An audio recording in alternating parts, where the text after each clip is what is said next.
right, let's talk about this one, man. Jeffrey Maddrey, police chief. He's been on the NYPD for 35 years, it looks like. And man, I'm telling you, that workplace cooch, it'll get you in trouble every time. Earlier, I sat down with the NYPD's former chief of department, Jeffrey Maddrey, 1 week after he abruptly quit in the face of graphic, salacious reports that he demanded sex from a subordinate in exchange for generous overtime pay and other perks.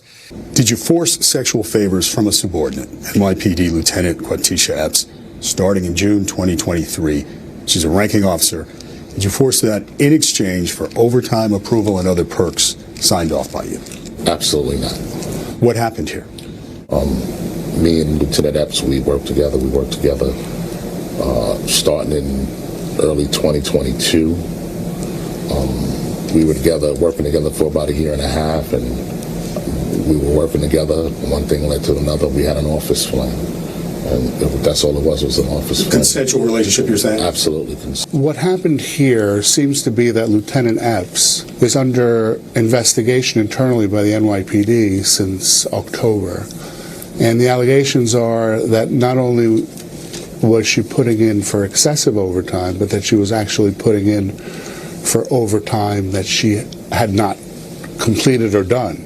Let's talk about that for a minute. So what essentially happens when Quathisha Epps puts in for overtime, she has to fill out an overtime slip, if you will.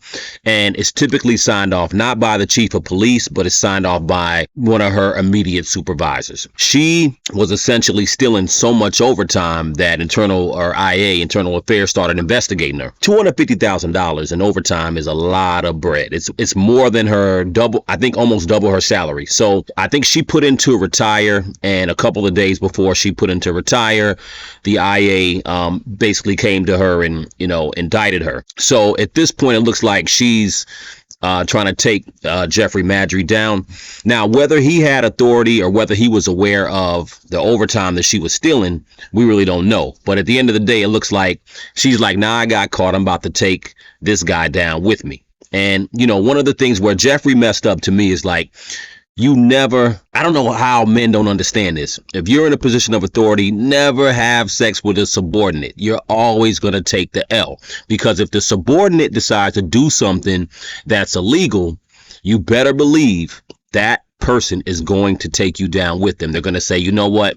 This guy knew about it. He was enabling it. He encouraged me to do it, whatever the case is. Apparently, Quathisha is a swinger, if you will, and they have mad text messages, photos.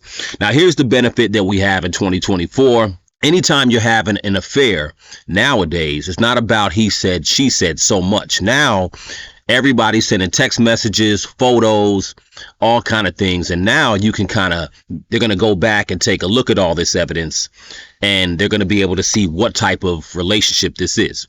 She's claiming that he forced her to have a sexual relationship in exchange for the things that she was doing. I don't see a situation where the chief of police is going to say, I'm going to force you to have this type of relationship, and in exchange, I'm going to hit you off with all this overtime. So that she was effectively stealing time. So when she put in her retirement papers, 2 days later, the NYPD suspended her. And they suspended her because of suspicion that she had committed a crime, which is stealing overtime from the NYPD. It was abrupt. Yes. And some would say, well, if you didn't feel you did anything wrong, why did you leave so abruptly?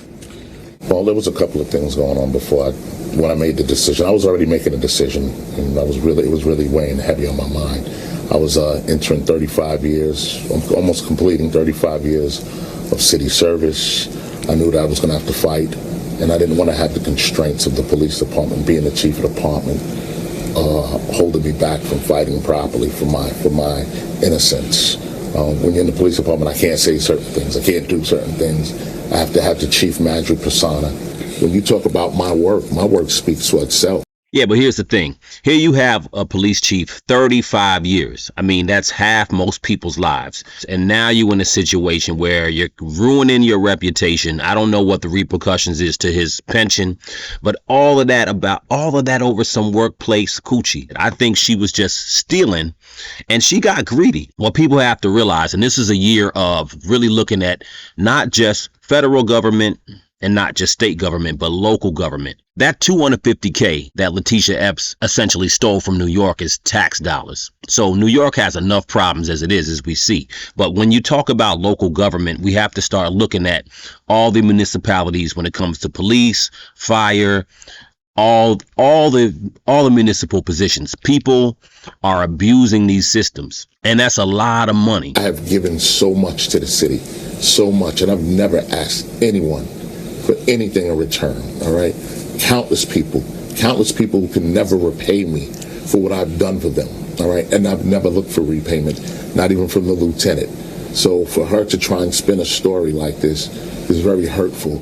Most people, when they have affairs, they have it in the workplace. You know, it's nothing new. People do that. A lot of times you spend more time with the people you work with than your own family. So workplace romance is nothing new. But the problem is when you're talking about sleeping with a subordinate, anybody under you, and I'm not going to lie, man, at the end of the day, so many women for a long time have been flipping the victim card anytime they're in a lot of trouble. And I think we're entering a phase now where people are starting to say, you know what, let's think twice about this. We want to protect women.